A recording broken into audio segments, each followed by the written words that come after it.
Konnichiwa tomodachi tachi. TFS Gaming no top 10 の日本のホラーゲームにようこそ.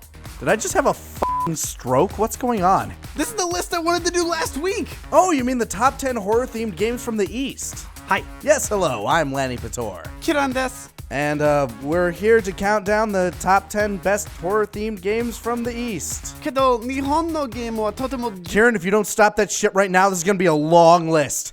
Go man. One of the reasons we separated this list into West and East is due to the different perceptions of horror in their respective cultures. While not always the case, Asian horror tends to rely more on the spiritual, something that punishes your essence as well as your body.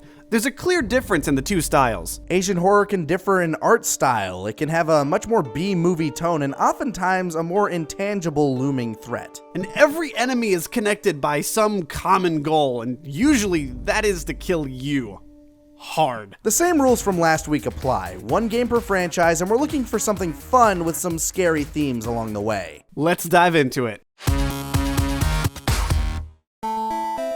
The Nameless Game. Really? On the Nintendo DS. A horror game. While this is entirely my decision, yeah, this game is scary as hell. In the Nameless Game, you play as a college student whose friend has gone missing. You investigate their apartment to find no trace of them, aside from some trash all across the floor. You enter his room to find him dead, with just a game in his hands. Ooh, spooky. You actually get to play the game inside the game, where the top screen is the haunted game that glitches out and creeps the hell out of you. As you play it, you slowly unravel the story of this cursed game that kills people when they play it. Sounds like a ripoff of The Ring. Yeah, it kinda is. The game heavily relies on sound for your exploration and requires headphones to play properly. But I've never felt more tense than walking through the abandoned game publisher's office to find I'm not alone. A horror game. The DS. Nintendo. Look, there's never been a game about The Ring. Let me have this. Wasn't there that one on the Dreamcast? Never been a game.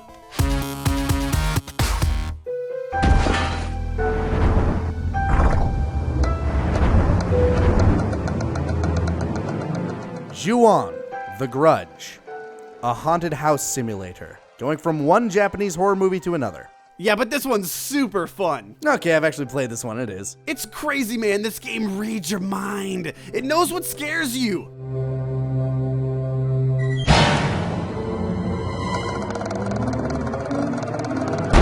Even if all you're doing is walking around a bunch of set pieces collecting batteries looking for your dog or whatever the hell brought you into this haunted hospital slash warehouse slash grudge house. It's a very simple game, and I think that's the appeal of it. It doesn't act like anything more than it is. You just play as some random character in a bunch of different levels with a single goal: escape.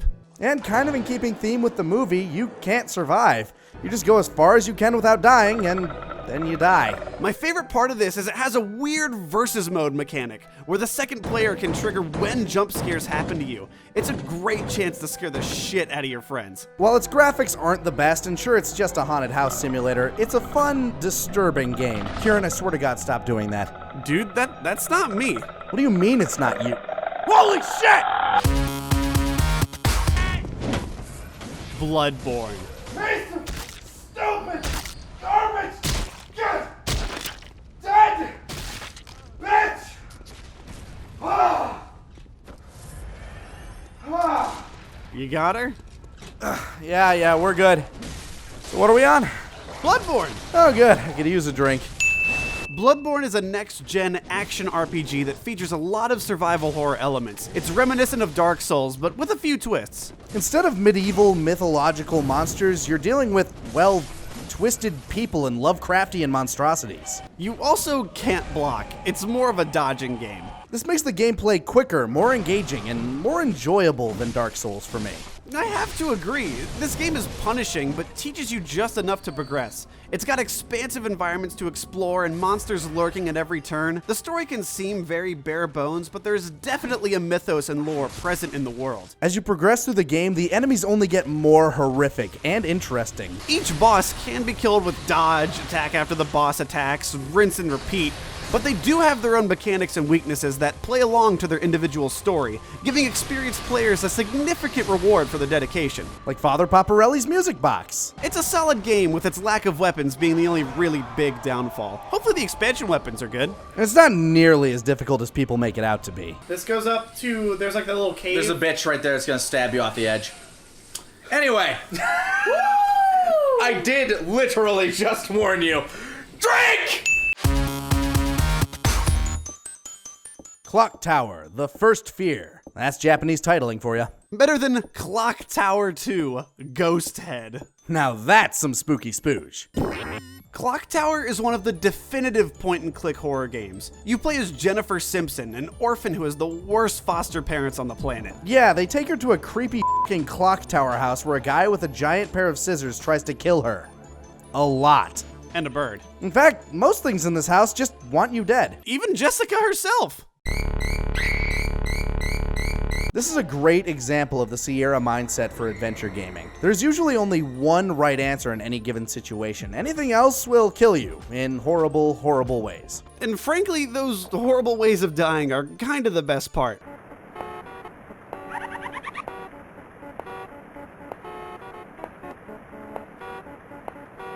The music and sound design are all quite impressive for a game that came out originally in 1995.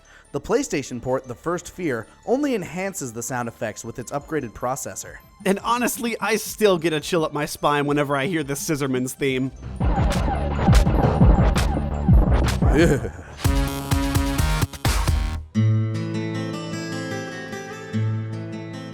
Deadly Premonition. I can't believe this is so high on the list. It's so fun! It's so stupid! I know, it's so fun! This game is like if Silent Hill had a baby with Twin Peaks, but they were related, so it came out all inbred and lumpy. And that's exactly what I love about it. You play as an eccentric, quirky, and downright strange Francis York Morgan, who is investigating the murder of a woman in the town of Greenvale, Washington. Things get weird pretty fast as the townsfolk all talk in weird speech patterns, and you're just the dumbfounded observer to their absurdity. The detective thinks his coffee tells his fortune. F.K. in the coffee. You can freely drive through the town, and every person has their own routines they perform in real time. You can talk with anyone, do odd jobs, go fishing, dig up bones, and at night when everyone goes to sleep, shit goes south real fast. Zack, they're here. It tries to crib the Resident Evil 4 gunplay during the nighttime stages, and to no avail. It really controls like ass. Why is this on here again? This game is charming as hell. It has a multitude of flaws. It's like those really cheesy horror movies that you can't say are good, but you can't help but love it more than something that could be considered better. Okay, I get you, like Santa's Sleigh or Dead Alive. Exactly, and you can't tell me the whistling tune doesn't get stuck in your head.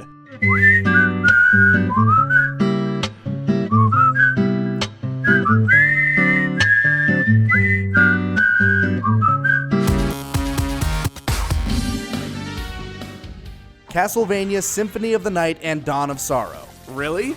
A Castlevania game on the Nintendo DS. Hey man, those portable Castlevania games are some of the best. Okay, yeah, they are pretty great. And Dawn of Sorrows is personally my favorite of the entire series. I'd have to go with Symphony of the Night personally. Hence the tie. Both of these games perfectly encapsulate the best of Castlevania. Not to mention it's easily the most horror-themed of horror-themed games.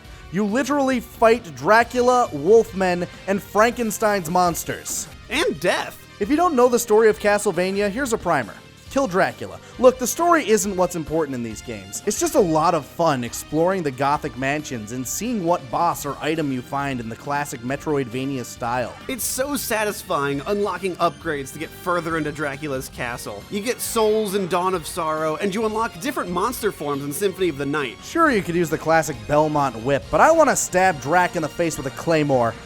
And damn it, these games let me do it. Not to mention the hilarious twist of the inverted castle. Okay, you ran through all this, alright. Now do it again, but upside down. God, now I just want to play some Castlevania. It's showtime. Come on. Devil May Cry 3. My favorite game of all time at this moment. I still haven't played it. You're seriously missing out. While it doesn't necessarily embody all of the horror elements of this list, with all the demons and nightmarish shit running around, I can't help but feel it deserves a spot here. Not to mention, it's got some of the best boss battles in any game I've ever played. I wasn't allowed to play it because it had devil in the name. It has everything I love about Castlevania, plus so much more. It's got swift action, and you can switch between your weapons on the fly for more dynamic combos. There's a huge variety of enemies for you to kill. The characters are all engaging. There's Cocksure Dante, and the special edition you can even play as his brother Virgil with a completely different set of moves and weapons. And Trish is hot. She's not in this one. Not to mention, there's all these different fighting styles like Trickster, Gunslinger, Doppelganger, Time Stopper. God, this shit's so good! Is the HD collection any good? Yes! And I only picked 3 over the other ones because it's got the perfect blend of fast-paced action, awesome style, badass moments, and the great boss fights. It's just an altogether great game, and now I just want to play it again. How many times have you beaten it? About 2 to 3 times on each difficulty. Jesus. Favorite game. Fatal Frame 2. It's Pokemon Snap, but with ghosts. Where Amnesia: The Dark Descent had you looking away from the monsters to survive, Fatal Frame actually forces you to look directly at the thing that's trying to kill you, and wait for just the right moment before they kick your ass to take their picture. With a ghost camera. Say cheese. While the first Fatal Frame game set it on the right path, the second game takes it a degree further. This entry features all the staples of Japanese horror. You got creepy little girls, creepy religious cults, creaky buildings, and imagery taken from other notable works of horror at the time. The atmosphere is like 99% of this game. The abandoned village of Minakami is filled with terrifying sounds, persistent dread, and an alarming amount of spirits that all want you dead. This is an excellent example of the spiritual nature of Asian horror, and what embodies that lurking terror that isn't just after you, but your soul.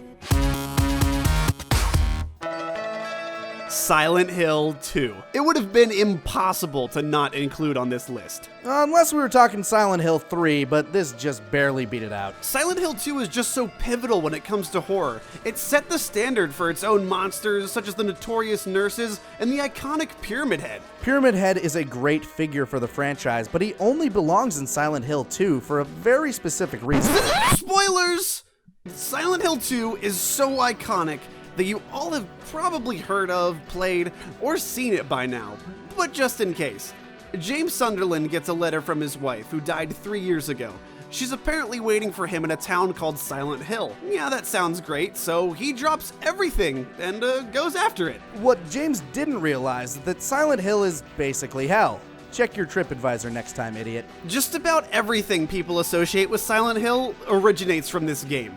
While not the first, it's certainly the strongest entry in the series. Personally, I've always found the game more depressing than scary, but the atmosphere really pulls you in. Between the static on your radio, fog obscuring whatever's shambling just outside your view, then that siren goes off and you're f***ed. Can I just give away a small spoiler? No. Okay, the dog did it! God, you asshole! お前の仕業どとだか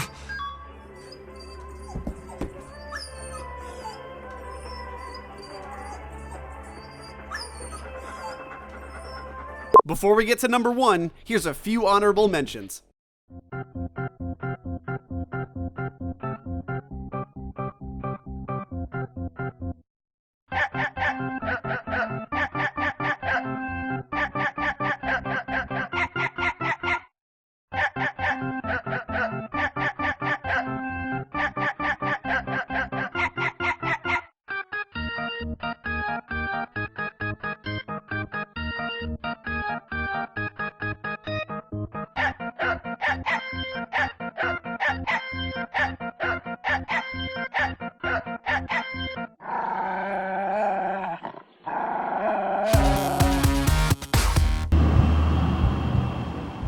Resident Evil 4. I mean, what do you even say about it? I don't know, how about, why is a stupid action game at the top of our horror list, huh? This was the downfall of Resident Evil, man. Yes, it definitely was a key turning point for the franchise, but it's the perfect fusion of action and survival horror. It's like the Evil Dead 2 of the series. This game is just campy enough to be incredibly endearing, and it's not marred by any production errors. It's just a kick-ass game overall. You play as Leon S. Kennedy, you know, from Resident Evil 2, who's thrust into evil rural Europe on a mission to save the president's fine-ass daughter. When you arrive, it's clear that you're not wanted. Literally everything wants you dead.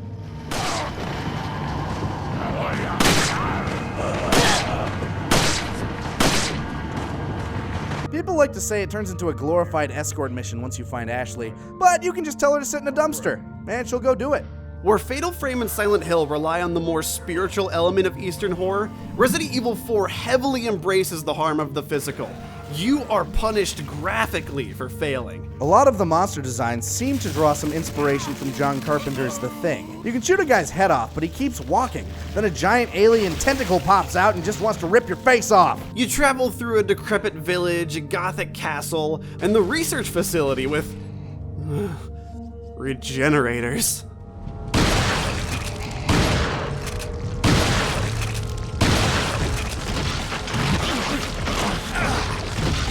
Incredible gameplay, a campy attitude, creative monsters. This game is easily our favorite horror game from the East. Not to mention, it has one of our favorite NPCs of all time. Thank you.